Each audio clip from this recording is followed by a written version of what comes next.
Alright everyone, welcome back to boss number 5 of the Black Temple, the Reliquary of Souls. That's this thing right here. Let's just get into it. So this is the Reliquary of Souls. This is a 3-stage fight with 2 intermissions in between. The stages are very unique and are all tackled completely differently. So paying attention to mechanics and understanding how the fight works is very, very important. This is a mechanic-driven fight with some healing and DPS requirements thrown in there. So let's just move on to stage 1, or phase 1 of the fight. Well, actually, we'll pull in here. One thing to reiterate here is during my trash guide video, I talked about there's a gauntlet. This is where you come in from the gauntlet. There's all these ghosts padding around here. We will be hugging this corner here, killing off of the ghosts, and we will be stopping right above here. This is a ramp. Do not go on to the ramp. You will pull the boss, and the boss is all the way over here. If you get into any part of this boss's area, it will pull. So do not stand on the ramp. Wait up here. Let people get their mana and everything back before we go into pull. Okay. Aside from that, even though the phases are all super unique in how you deal with them, they are not unique in how to stack and how to position the boss. We will position the boss exactly where they come out in every single phase. Melee can stack on the boss. Try to be max melee range as much as possible, and ranged can honestly do whatever you want, but just stay stacked because you are going to want to be stacked for the intermission phase anyway. So that's all there is for that. So going into phase 1, there is no threat table on phase 1. This is a very interesting boss. Instead, he will fixate the closest target to it, and he will fixate them for about every 4 to 5 seconds. If you are not tanking, you must be max melee range, or else you might accidentally pull threat for the next fixate. Let the tank who is tanking him stand directly under the hitbox of the boss. Tanks, try your best to not move the boss, not flip them around. Get as close as you can without turning the boss, so melee can be hitting them from behind, and all other melee be max range until you need to switch tanks. To switch tanks, simply the main tank will move back to max melee range, and the next tank will move into the middle of the boss. It's that simple. The other most important thing about this phase is that all healing is reduced by 100%. It was not working on the PTR. It was bugged, so people were still able to heal it, which made the fight a joke. But if it is working correctly, then all healing should be reduced by 100%. Healers, do not even bother healing. It will not help.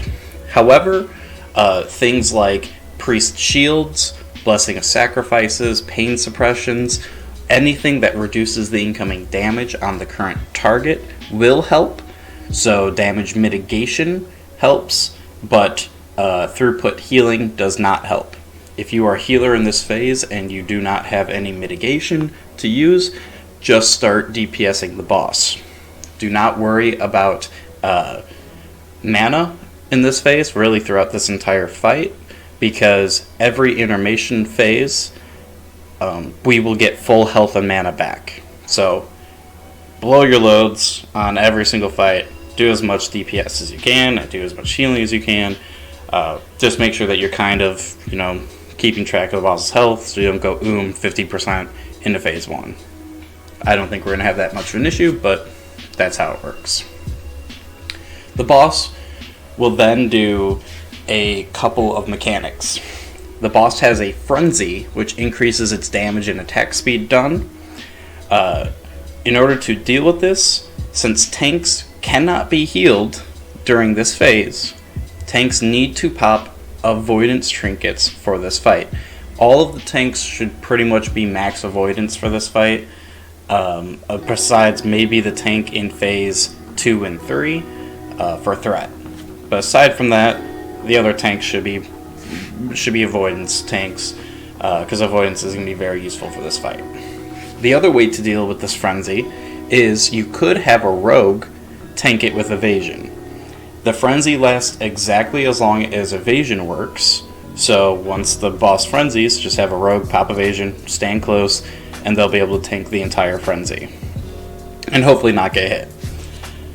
The other way to deal with the mechanic is if you are a tank and you start getting low on health. So the first tank will tank the boss and stand there until they start getting to around a third of their health or a fourth of their health bar. At that point, they will call that they need to switch, and they will take a few steps back and have the next tank replace them.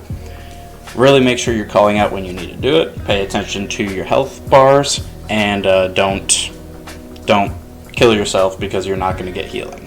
Alright. The only other mechanic that really matters is Soul Drain. Soul Drain does a ticking damage and mana drains on 3 enemies whenever the boss casts it. There is like a 1 second to 1.5 second cast time of Soul Drain when the boss does it. The easiest way to deal with this is all healers need to be dispelling as fast as possible, but an even easier way is to have priests pre-cast a Mass Dispel. So if you are a priest, once you see Soul Drain being casted by the boss, one priest will cast Mass Dispel into the melee group, and the other priest will cast Mass Dispel into the ranged group. This will instantly clear the Soul Drain stacks, and this is easily going to be the way that we're going to wipe. It's to Soul Drains and to people not positioning correctly and getting fixates when a tank shouldn't. That's really all this phase is. It's not that hard. Just dispel Soul Drains and tanks call out when you need to switch. Everyone else, max melee range, max melee range, max melee range. For all of these phases, I would suggest all melee and all ranged. Give it a few seconds before the tank has established threat, before attacking the boss. Going on to, once you kill the boss during this phase, it will go back into its face thingy, and we will have Intermission Phase 1. So this is the first phase is down, we got 2 more phases after that. Everyone will just stack up on ranged and kill the mobs that come out. The mobs that come out, once they die, they have very low health, do very little damage, so just blow them up, and once they die, they will explode and heal anyone caught in the explosion for like 30% health and mana. So don't kill them all before they reach the group. Let a few reach the group, get us topped off, and then just murder the rest, and it's over. Once Intermission Phase 1 ends, during every one of these phases there's a big threat drop, so DPS be careful, let the tanks pick it up, and we will go into Phase 2 of the boss. Phase 2, threat is back to normal. In this phase we will let a warrior pick up the boss first, if at all possible. Let a warrior pick it up, and it has to be a warrior for this mechanic later on, which I will get into. So this phase is all about coordinating interrupts. We are going to want to keep comms clear and let the interrupters call out who can kick what. The first person on the interrupt will be rogues, then shamans, then warriors if possible. Backup interrupts will be the mages. We shouldn't really need it all. One thing to point out for this is that if a rogue has the gladiator PvP gloves, they can put that on, and it gives them an extra interrupt on their throw ability. And if a rogue has that, the rogue can get all of the interrupts by themselves, I believe, but I'm not entirely sure if the cooldowns will line up. Maybe you'll need to call out one person, just help on a specific stray cast, depending on how fast the boss actually ends up casting. The main thing is that we just really pay attention. Rogue, say, I have this interrupt, and say you can't get the next interrupt, and when someone can't get the next one, all these other backups start filling in. The main thing we need to interrupt is called Spirit Shock. Do not let a single Spirit Shock get through, because if it does, it will confuse the tank for 5 seconds, and if the tank gets confused for 5 seconds, obviously it's going to go to the next person on threat. You're going to start killing people. Interrupt, interrupt, interrupt. Spirit Shock needs to be interrupted, every single one, every single time. That is the most important part of this phase. The boss also has an ability called Deaden. This is the one ability we do not kick. Do not kick Deaden if you have a warrior tanking the boss. Because what Deaden does is it increases the damage you take by 100%. But a warrior can spell reflect this ability. So, interrupters interrupt every single Spirit Shock. After 10 to 20 seconds or so, something like that, he will cast Deaden. Do not interrupt Deaden. Let the warrior spell reflect it, and we will be good. The next thing is the boss will cast Rune Shield on itself. This Rune Shield makes the boss immune to spell interrupts and increases attack speed. But it can be spell stolen by mages. Just spell steal it. If you don't have any mages in the group, you have to break the shield. It has like 100,000 health, and during the time you're trying to break it, spell cast will be getting through because it can't be interrupted. So, really sucks. Try to save whatever you can for those. If you don't have a mage, we'll have mages. Spell steal, spell steal, spell steal, and it's just that easy. The other most important part of Phase 2, this is easily it's got to be the hardest phase mechanically to get down, but once you get it down, it shouldn't be too bad. But the boss has an aura on itself that will increase the healing done by 100%, so healers get to go ham. They will just be healing so many people for so much, but it also reflects 50% of the damage done back to the caster. So DPS, do not blow yourself up, especially locks. If you could get 2 Shadow Bolt crits in a row, you can almost kill yourself just on that, especially if the boss has Deaden on him when he is taking 100% increased damage. If locks are hitting themselves or hitting the boss for 6k damage, they are hitting themselves for 3k damage. For 100% increased damage, those 6k crits are now doing 12k. You're doing 6k to yourself. Locks especially need to be careful, but really every single DPS needs to be careful about this. Do not kill yourself blowing up this boss. It's not a DPS race in this phase, so use restraint, don't kill yourself, let healers heal themselves back up, and there's a lot of raid damage that comes out, so healers just heal as much as you can. You have that 100% increased healing, so try not to waste extra mana. Just know that you have increased healing, so that one circle of healing probably going to top off most of that group. Don't throw 2 of them into the same group. That's probably just going to be a waste of mana. Other important thing, locks, keep Curse of Tongues on boss. Obviously, any boss that interrupts becomes a very big thing. We want Curse of Tongues, just makes interrupts way, way, way easier.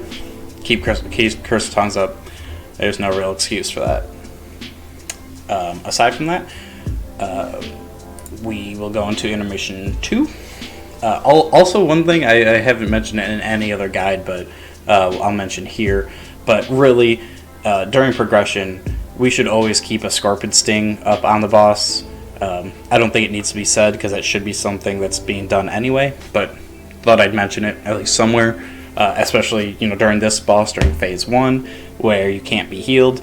Any dodge on a fight or anything will be very useful, so throwing that out there. So keep a Scorpion Sting on the boss.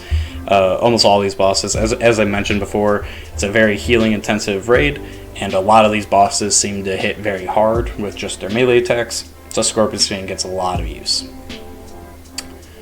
Moving on, we'll go to Intermission Phase 2. It's the exact same intermission as Phase 1, just stack up, let the ghosts come to you for a little bit, kill them, get the increase in mana and health, just kill them and move on to phase 3. Phase 3 is the scariest part of the fight, mainly because threat becomes an issue. But what the main mechanic of this fight is that whenever the boss changes threat, every person in the raid will get the Seethe debuff, which increases your attack speed, but more importantly, increases the threat generated by attacks by 200%. If you are a DPS and you see this icon next to your debuffs, do not attack the boss. Do not attack the boss if you have Seethe. That's basically it. On the pole, we will do a strategy that really helps tanks pick up threat, because this will be a threat burn here, because phase 3 really turns into a DPS race. There's a soft enrage that I'll talk about later. So on pole, on phase 3, we will have the off tank do 1 to 2 globals into the boss with their most biggest AoE catcher that you can. So like, for example, have a druid hit it with a mangle and a maul or something, just to get as much DPS as you can. Then we will have the pally tank taunt off of that boss, or taunt off of the off tank. The point of this is that the off tank will get as much threat as possible, then the pally will taunt, which will give a good boost to initial threat for the pally. And then the entire raid will wait for 10 seconds and not do anything for 10 seconds until the debuff wears off. That entire time, the pally will be blowing everything it can into the boss to get as much threat into the boss as it can with that increased 200% threat generation. And then once that debuff wears off, DPS, every DPS pop Bloodlust, pop everything you can, and just blow up the boss as fast as you can. The aura in this phase is the soft enrage that I mentioned earlier. It does shadow damage to everyone in the raid, but it also increases the damage dealt, or your damage that you deal. And this aura increases over time. So over time you will start doing more and more damage, which means you will slowly catch up to threat onto the tank. So towards the end of the fight, DPS, be careful of threat. And healers, once the phase gets later and later, this debuff or this aura starts hitting very, very hard. So really you need to pump out the heals and try to keep everyone alive as much as you can. It's just a race against time. It's how long your healers can keep you up, and if we did everything correctly and everyone's alive and we have bloodlust and everything, the boss is going to die and it'll be fine. The next important ability is the boss does a frontal conal damage that burns mana and rage. We need to point away from the raid, and the tank needs to try to be low on mana and rage when this is casted. This is why I specified that we should have a pally tank pick up this boss, because this conal damage does more damage based on the percentage of resource you have. So for example, if you are a warrior with 60 rage, you have a high amount of rage, 60-80 rage. That conal damage will do more damage to that warrior than if he was a warrior with 20 rage. The same goes for a paladin, except it's much easier for a paladin to get low on mana and stay low on mana. So that's why we want a pally to tank it, so that they will do as much threat as they can at the beginning when they have the Seethe debuff. They will waste all of their mana, and then they will sit low on mana, so that when this frontal cone comes, it won't hurt as much, because you won't simply have as much of a resource to get hurt on. If you do not have a pally tank and you have a warrior or a druid who is tanking, you can raid your stance, You can sand stance or shapeshift out of it to lower your rage instantly. But you need to know when it's coming, and at the beginning our DBM timers aren't going to be correct necessarily, so you kind of have to guess when your rage is going to get lower or not, and doing stuff like that will lower your threat output in the long run. The only other mechanic to worry about is there is the spite mechanic. It'll make a target immune for 6 seconds, but then after those 6 seconds they will take a huge bit of damage. So if you see someone with it, top them off, and then when they get hit, heal them really quickly so they don't get hit by the spite and then immediately get hit by the aura right after and die. It's just a thing for healers to heal through. It's very healing intensive. Healers, try your best. And if everything goes right and healers doing their job, DPS aren't pulling off the boss, and we get this pull at the very beginning, no one is attacking with Seethe, the boss will die. And that is it for Reliquary of Souls. So I will see you all in the next one.